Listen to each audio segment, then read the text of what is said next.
At first, thank you once again for being with us, every participant. Probably the amount of the participants will increase time by time. Thank you once again. As you know, our today's topic is reputation management in COVID times with our international experts that I will introduce you in a minute. But that's why today our language is English.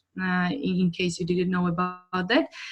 Traditionally, I would like to ask for the permission about the recording of our webinar and also going to live. If any participant of our webinar is against of it, please let us know about that. I will tell you very briefly about the campaign in case you are for the first time of our webinars. This is our 8th webinar. So eight weeks already, 8 Thursdays has already gone. So our campaign is H for H, Humans for Humans, which is organized by HR Professionals Association. And the main aim and purpose of the campaign of HR Professionals Association is to support HR and organizational development professionals and other business representatives who don't have this kind of position, but they still need to do this kind of jobs. So we wanted to have kind of two directions of this campaign. This is knowledge sharing, the first part, and the second part is supporting the employability.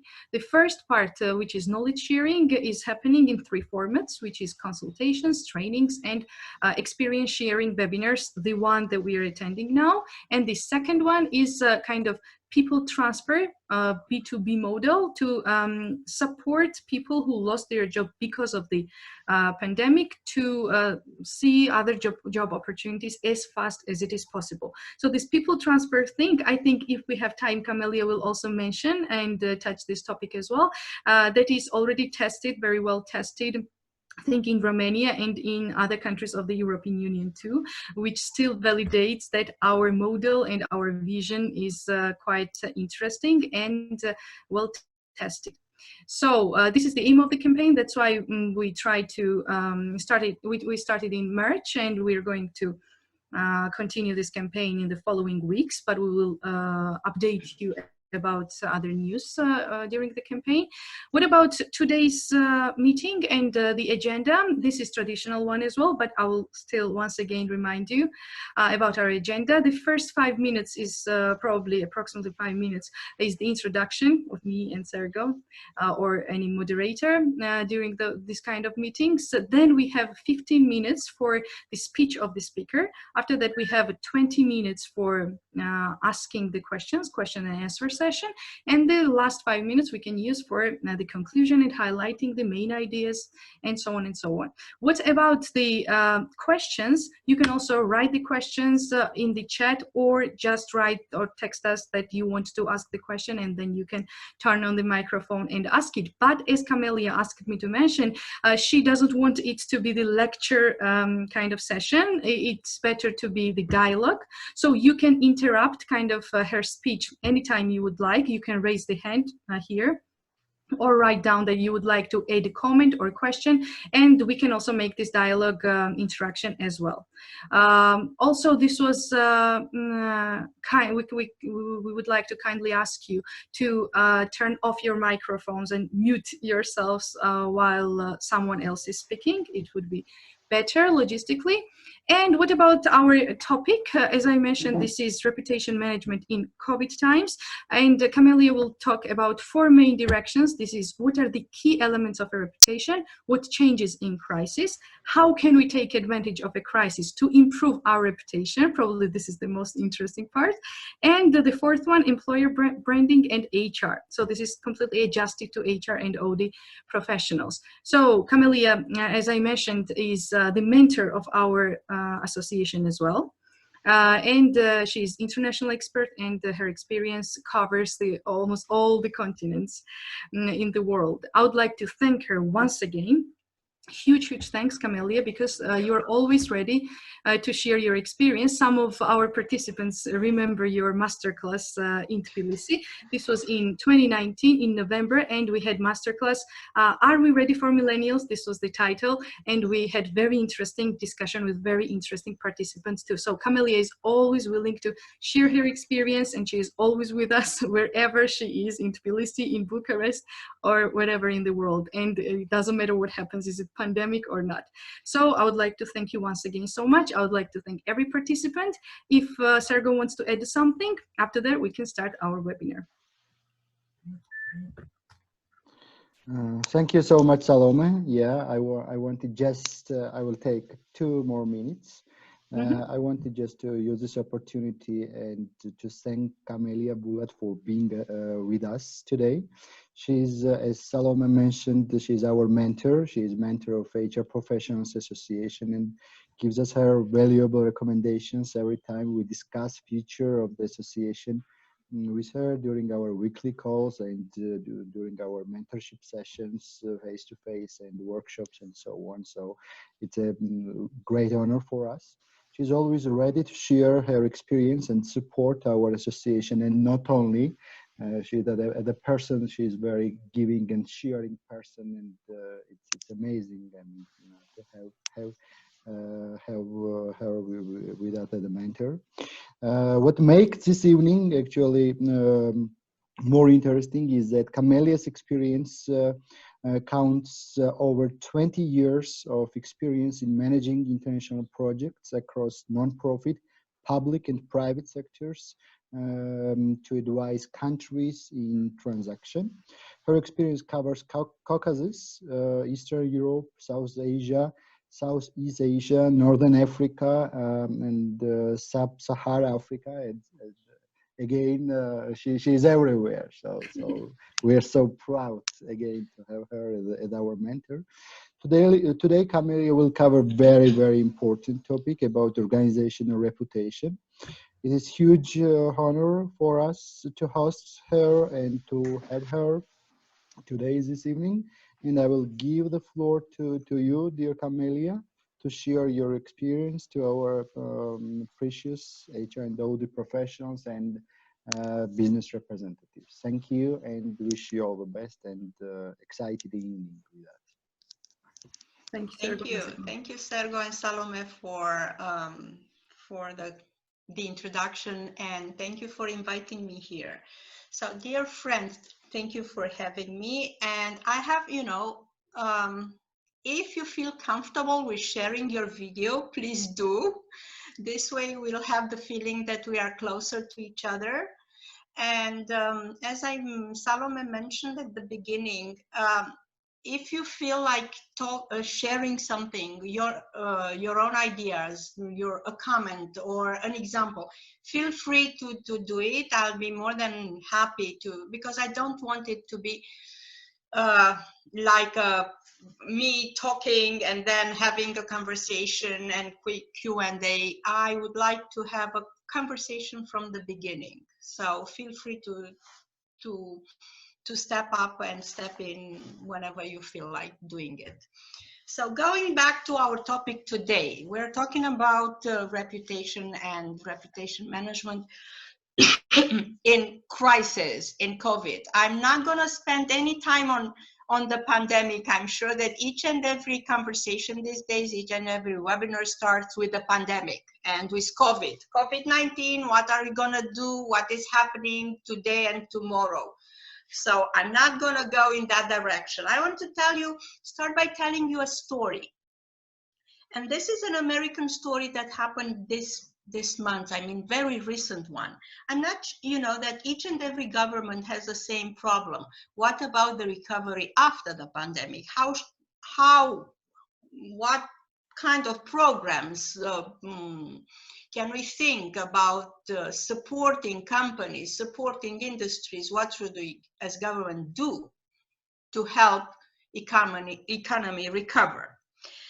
And the US government had the same problem. So at the end of March, they have passed a bill called CARES Act, by which they have created a program called PPP, Paycheck Protection Program, that was meant to be for the SME, help the American SMEs, recover after the pandemic. The fund, the program had $300 billion.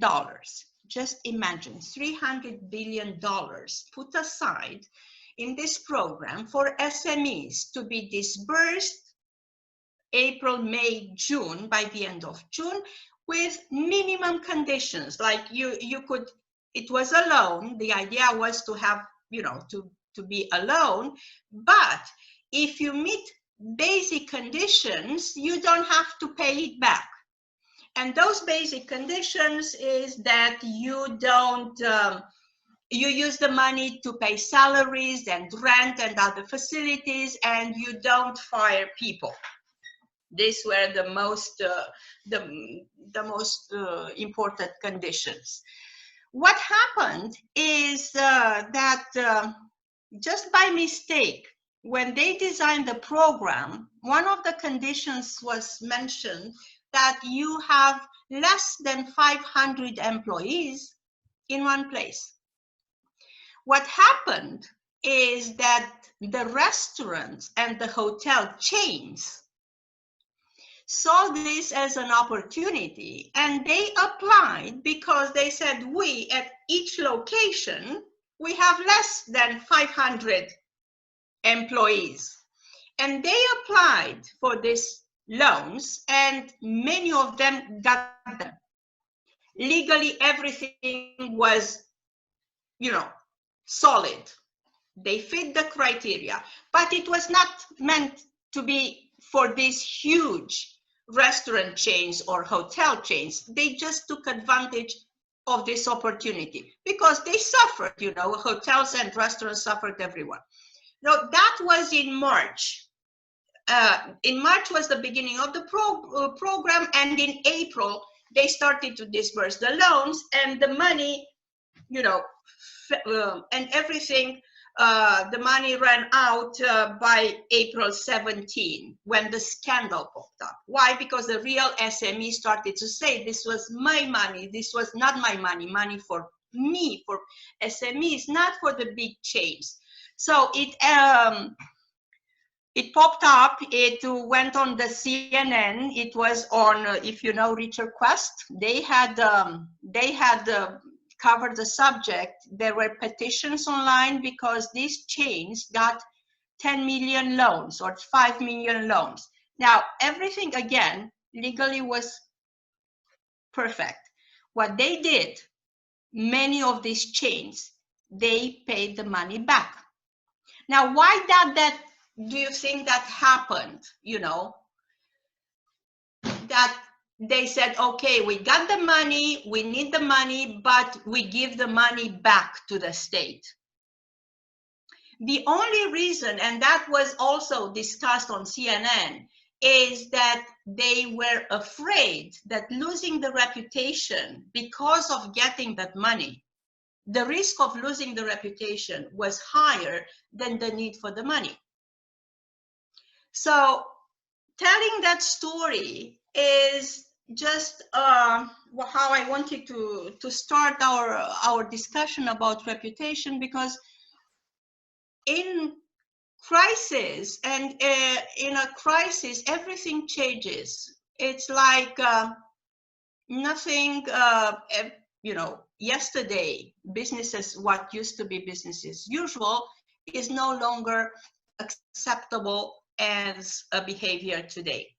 I want to ask you one question. So again, in my opinion, this should be a conversation. In your opinion, what are the main ingredients of a reputation? When we're talking about reputation, what, elements do we think about? What are the pillars of a reputation?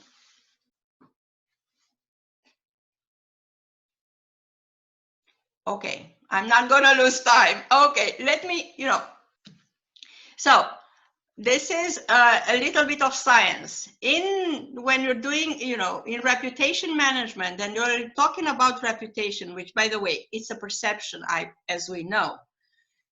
We talk about 3 pillars. One is performance. The second is behavior. And we have performance and behavior wrapped up in communication.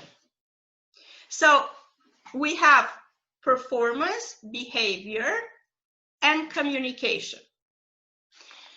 In normal times, what matters, this is how it happens, matters most performance. Everybody, this is how companies build their reputation based on their performance. We are the best. We have the best price. I don't know. This is what they communicate mostly. This is where they put the emphasis on performance. This is, one of the competition triggers. In crisis times, and especially as it happens in our case now, what matters more is behavior. Performance is not that important. Now, behavior is important because everybody is very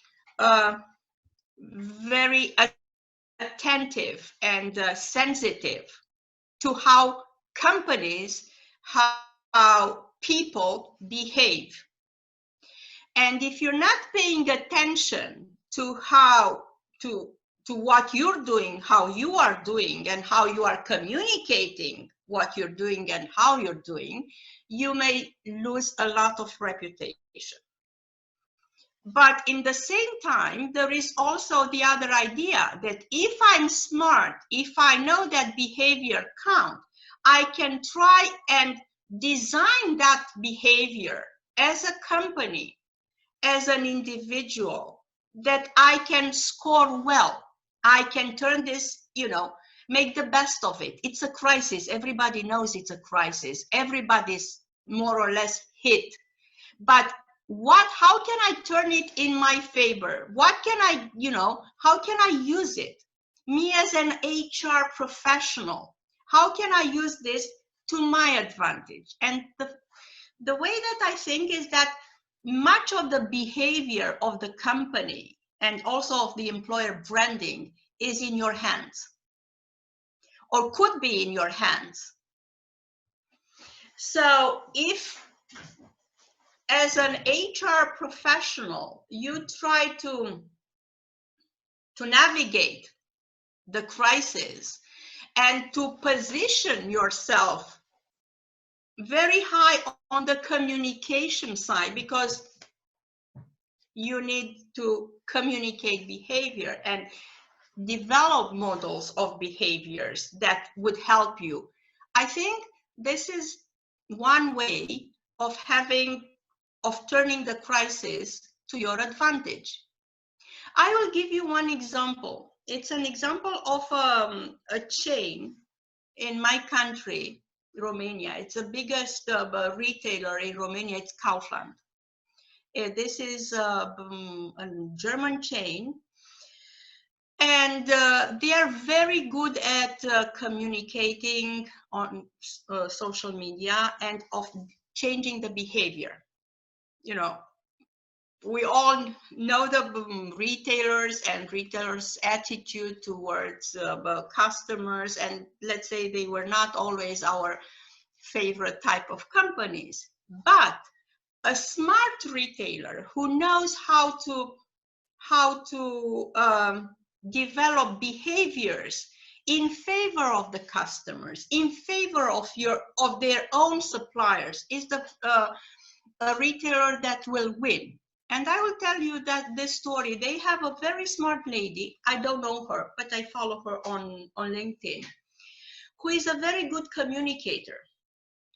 And she will communicate both in Romanian and in English what they are doing. What they've done recently is that they've done a partnership with a home delivery service. And because it's a crisis, it's COVID, you know, you can order by phone and they will do home delivery for free.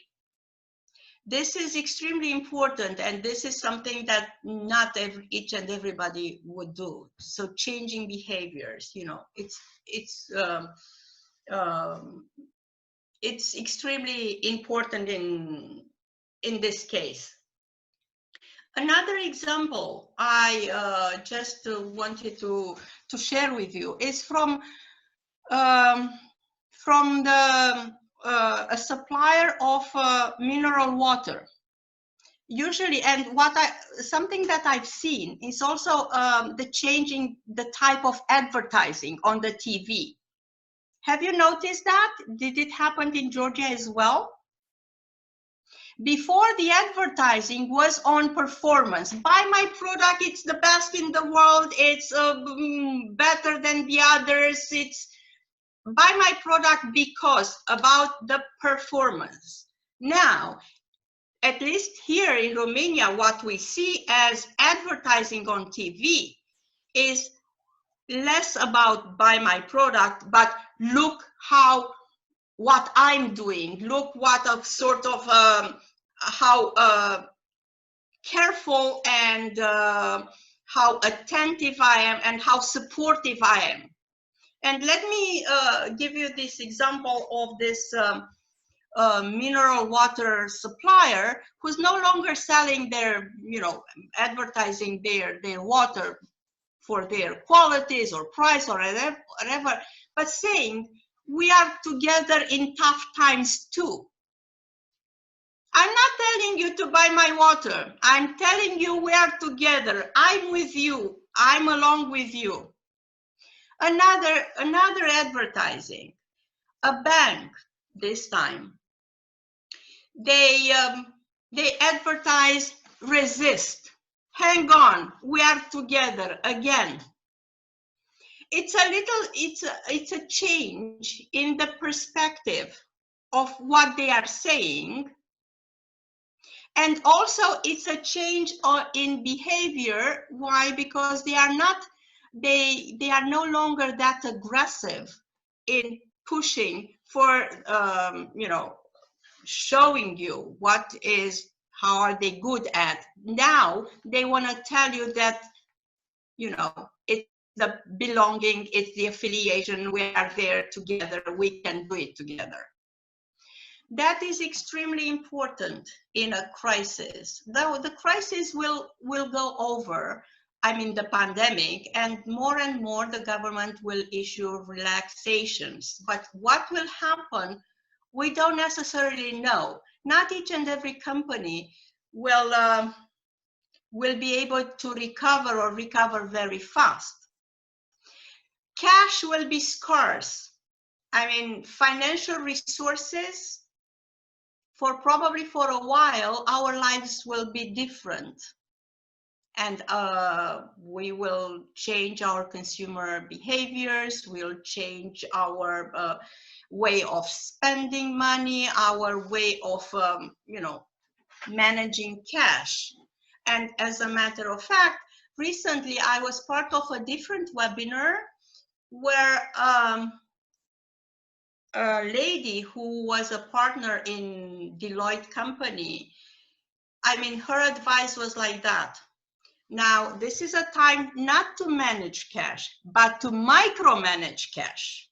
So just keep that in mind. So this means that the consumer behavior will change because there is no other way. But we have to keep that in mind. How can we turn it in our, not in our favor, but how can we overcome this hurdle? What can I do as a company, as an HR, to position my organization in this new world?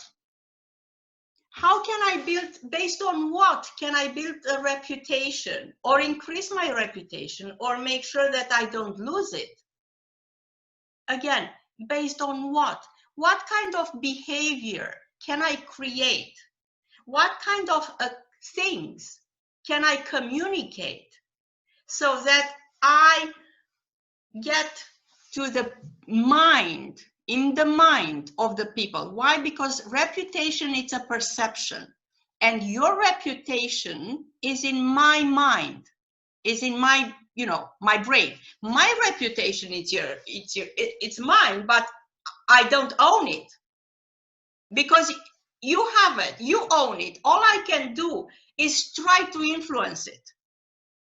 That's all I can do, nothing more, nothing less. I can try to influence it, but I cannot be certain on the end result.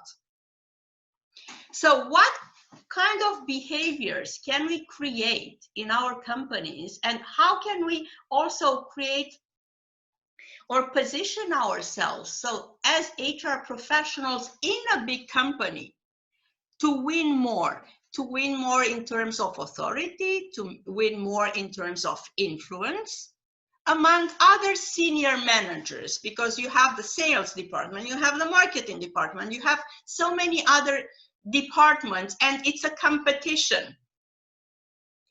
How can we, you know, and I think that in crisis times, HR has a chance to, you know, to go up a little bit and try and, you know, create those behaviors that will help the company have a better recovery and easier recovery in time. Because everything is related also to, and behavior is also related to employer branding, right? Branding and reputation. Again, your brand, it's in consumers' mind. Your brand as a reputation. When we're talking about employers branding, we're talking about what people believe, what our employees believe, or potential employees. Why should I do I want to work there? Should I work there? I mean, it's true that in the future, it is very possible that because of the COVID, many companies to reduce their activity, so to have a lot of unemployed people. When you have high unemployment, employers branding is not necessarily that important. But if you want a certain quality of employees, employers branding is always important. So again, how can we go back to our 3 pillars of reputation? I'm talking about behavior. How can we go back and focus on the things, on the behavior that we can create and communicate to make sure that we have a winning reputation these days? Why? Because it will stay with us. And it doesn't matter that we have the best product. It's less important today if we have the best product in the world or best service. What matters most today is different. How I can touch your heart, what I can show you, how I can show you that we are together, that we do something else. And this is a question, or let's put it this way, this is a series of questions. You can answer, it's only you who can answer. I mean, together with your colleagues, but it's a series of questions that depends on who you are, what is your line of business, right? And what are the things that you can create and communicate? Having said that, I'm looking at the clock, and I think that I spent 15 minutes talking already. Thank you. Mm-hmm.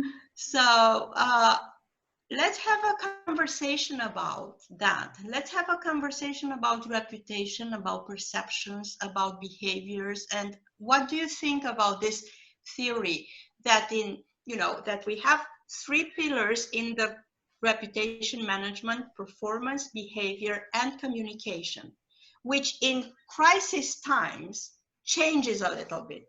They change, and the focus is less on performance and more on behavior. And what can we do? What could we do to, to use it in our advantage? Camelia, thank you so much for this very interesting speech. It was inspirational for me, at least. Until our colleagues will ask questions, as we already mentioned, you can do it just turning on your microphone or writing us in the chat. I'd like to ask you something, if I may. Of course, there is no official statistics yet, probably, how organizations responded in terms of reputation during the crisis and pandemic. This is so new that probably there are no surveys about that. I just want to know your from your point of view, from your expert observation, how do you think is reputation underestimated during the crisis in general, or do you think that coronavirus is different case? Just in general, during the crisis, when there are a lot of things to do, a lot of things to decide, a lot of things on our priority list, do you think that in terms of business representatives, reputation is a bit underestimated? You know what? One of the things that I saw was that the companies started to compete on behavior. Mm-hmm. You know, on positive behavior. That was one of the things that struck me. I said, okay, so now you don't compete on price, you don't compete on performance, you compete on behavior. And it was very much, they were very loud in saying, talking about, bragging about what they are doing. Oh my God, I see someone there. So bragging about, not only sharing, bragging, and used as competitive advantage. Yes, many companies who are hit, they don't have the time now. It depends where you are. They don't have the time now to think about reputation. But what happens is that the ones who, have the time, or if they have someone in the company to think about these things or align those things, are the ones who will score well. So in a crisis time, nothing is as used to be, right? It's like, shuffling again the cards, It's a new game. It's a new game with the rules. It's even hard to say new rules. I mean, rules are created as we speak. Nothing is carved in stone. Creativity, yes, you can do things today you couldn't have done yesterday. I mean, leadership. A crisis time is a time for new leadership. I mean, people or companies who used to be underdogs now have the time to go up if they have the right message, if they have the right thinking. I will give you an example again from my country.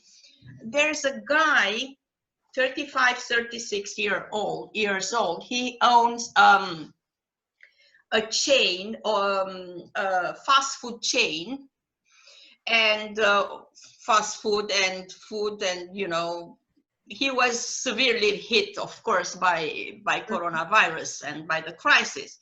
What he did, he said, you know what? Okay, we're hit, but my company will serve lunches to doctors and to the medical, to policemen, and to the fire, whoever is fighting this crisis. All you have to do is send us your orders. And everybody said, okay, what is the limit? How much? We are a hospital. We have, 200 doctors plus nurses. How many portions could we ask? I said, no limit. Sky is the limit.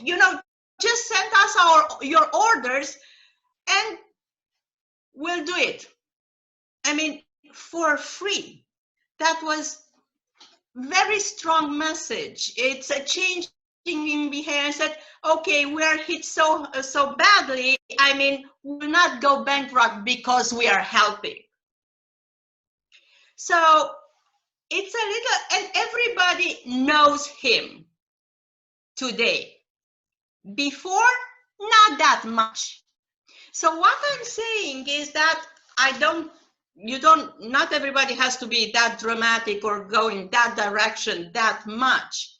But this is a time when if you're doing different things or things that matters, you can create a reputation for which in the past you would have had to spend money and to hire a PR consultant and name it. But you have to have a spark of an idea and in the same time have the right message. I'm not saying that that was, Now everybody, going back to this guy, he has a lot of followers now. And what he created was a decalogue, a crisis decalogue for the business community.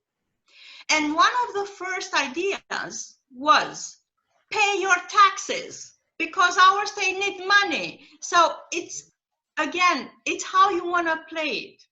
Do you want to be on the angel side? Do you want to be on the leadership side? It's a matter of, this is a new territory and it's a window for opportunity. Guess what? In my opinion, in 1 month, closed again. We'll be busy with different, we'll be in a different stage, we'll be recovering, we'll be busy with different story. Oh my, I see, Marina, I see your, that's so nice. So we'll be busy with different things. So use this time in your favor, and also use this time as HR professionals, because I mean, in a company, I think that behavior is your business, right? You are responsible. You're the main senior managers responsible for behaviors, right? Or at least in my opinion. So use that in your advantage.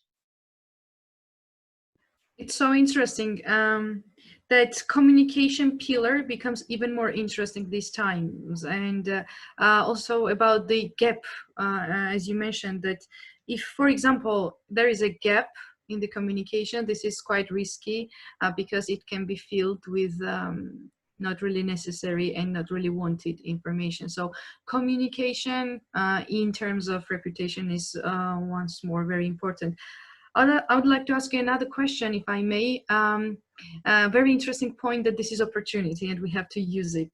And HR professionals, and not only should pay it even more attention during that time, but just to make sure about risks as well. If we try to increase the amount of communication and somehow, if I say it correctly, cheat a little bit during the communication, is it risky that maybe not now, after two months, it may... Cheating is always risky. I mean, in life, in love, in everywhere, when you're cheating, you're risking. You hope not to get caught. This means cheating, right? When you're cheating, yes, you believe that the benefit of not being caught are higher than the risk of being caught, and you do it. I wanted to add a little bit. If there is any cases and you know about them, was there any cases throughout the world, maybe in other countries, when the organization tried to kind of cheat in that way? This was very successful case at first, but in the end it seemed to be just bragging and nothing. Now what comes to my mind are examples of regular behaviors. I mean, cheating as a promise in business. When the most classical things is when you're promising something and you're not delivering. Whether it's, but this again, it's about performance. The most usual cheating in business, it's about my product, my service, which I'm telling you it's the sun and the moon and whatever, but proved to be nothing or less, not to have the features that I'm bragging, not to, less than a promise, that less than I have promised. And that's again going to the performance. That's the cheating in business, and this is why you would have in branding, some brands fall apart or whatever at the minute when you're losing quality, or you're losing, I don't know what. Now, in crisis times, it's a little bit different, but it's about behavior. Now, here you need to be careful. Why? Because if you are sending mixed messages, like let's say the CEO or the owner is speaking, and what the CEO and the owner are doing personally is totally opposed to what they are saying or preaching, this is when you have a problem, a dichotomy. And it comes to my mind when, you know, remember when we had the other crisis with the financial and the banks, and there were the CEOs of the banks who were paid millions of bonuses, but their banks have to be rescued by states. And that was something, you know, it's one of the things that was a problem for many countries and for many customers, I can say. It's if I'm saying that I'm with you, then I have to prove I am with you. So be honest. Honest, you know, cheating in crisis, it's tricky. Why? Because in a crisis, people are more sensitive. In a crisis, you have panic, you have fear. You have fear of the life is different. I can lose my job. I have so many other things. So people are more sensitive. So this is, you know, you can take advantage of a crisis, and it's like a crisis, and in crisis and war times are, you know, times where fortunes are made. But we're not talking about that.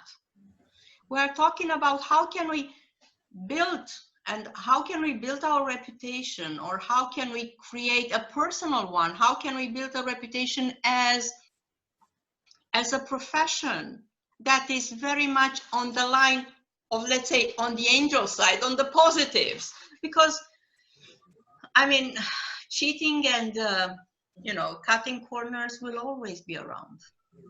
This is human nature. I mean, exactly. That's why it's somehow made me interested that if this is an opportunity, maybe a lot of organizations and some professionals may think that they can use this time, but we should be still very careful, because it may be successful for some time, but of course in the long run, reputation is a long-term thing, so we should take care of ourselves. Also, if you promise something, if you promise something, you'd better deliver on it.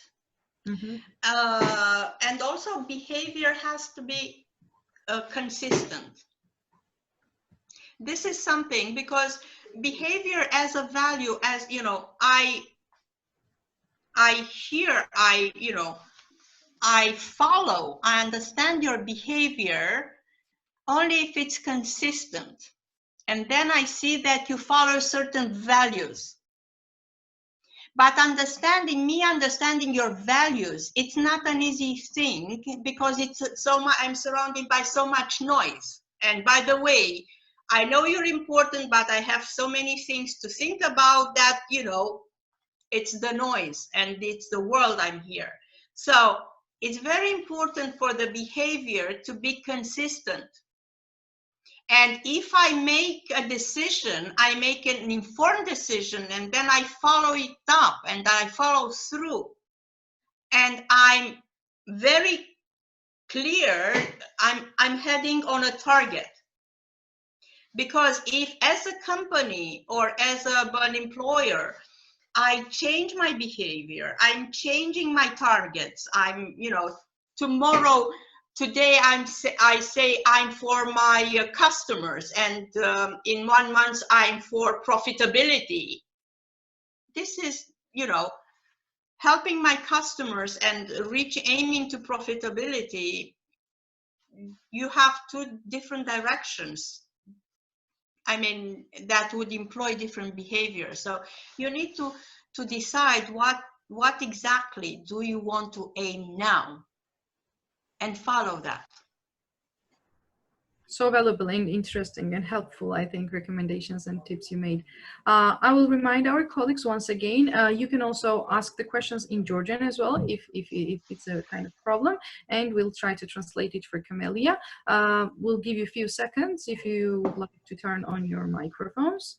If not, we can just jump to the conclusion part, where you can, Camelia, or any other participant of our discussion, highlight the main ideas or the something interesting thoughts that was mentioned and that is still important to highlight once more. Right, or if you want to, again, share something, a comment, an example, something from your own life. Yeah, this cannot be, Just this feel is free not to all, do it. I mean, only for questions.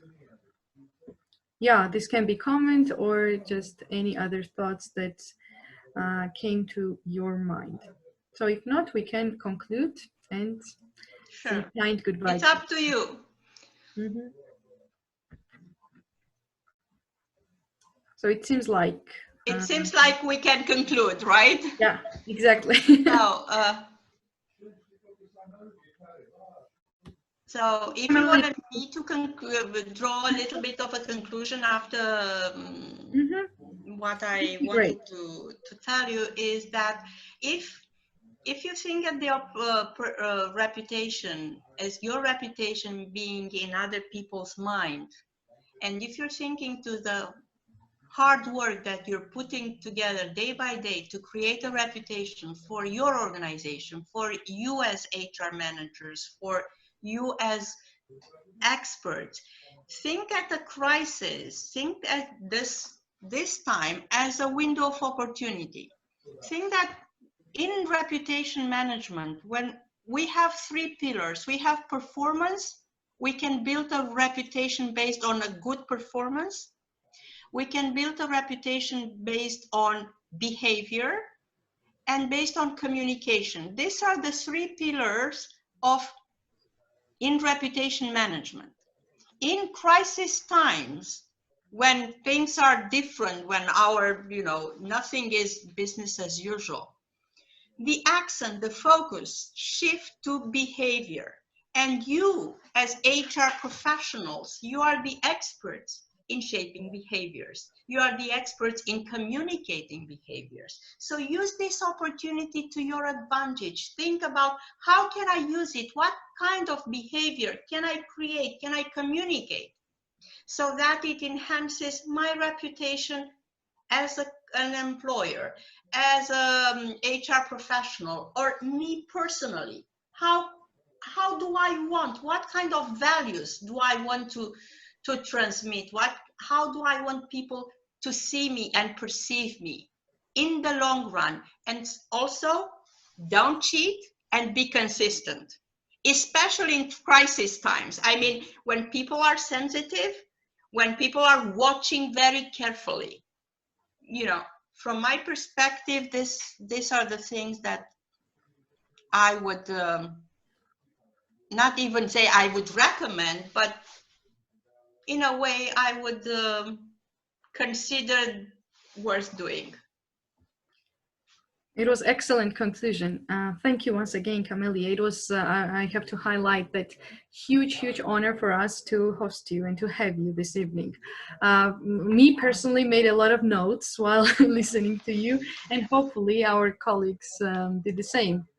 And it was interesting for them too. We will share the video recording to other colleagues and our members as well. And this is, I think, very interesting in general to share our expertise and experiences during that time, during those hard times, and during the crisis that we face. So that's I have to thank you once again that you are always ready to share and always ready to support our association. Thank you. Once again, wherever you are. So we appreciate it a lot. Also, we appreciate the support of SIPE, the Center for International Private Enterprise, as you know. We collaborate with them, and they support associations in Georgia. This is huge thing. Those professional entities and the unity of professionals can do a lot of things. And you are the expert in that. So thank you once again. I would like to thank you, and not to take too much of your time. Thank you I would very like to much. wish you stability, happiness, everything during the crisis. Thank you, participants, our dear guests, HR Udi professionals, and not only. I see that there are other representatives of other professions as well. So thank you once again for being with us in this interesting evening. Hopefully see you all in person soon. So I look forward, honestly, the day, you know, I will come to Tbilisi, I say, oh my God, what a joy. it will be joy for us as well. Yes. This is a huge pleasure for us. So have a great weekend. Thank you. Thank you once again, and Thank you. hopefully see you soon. Goodbye. Thank you very much. Goodbye.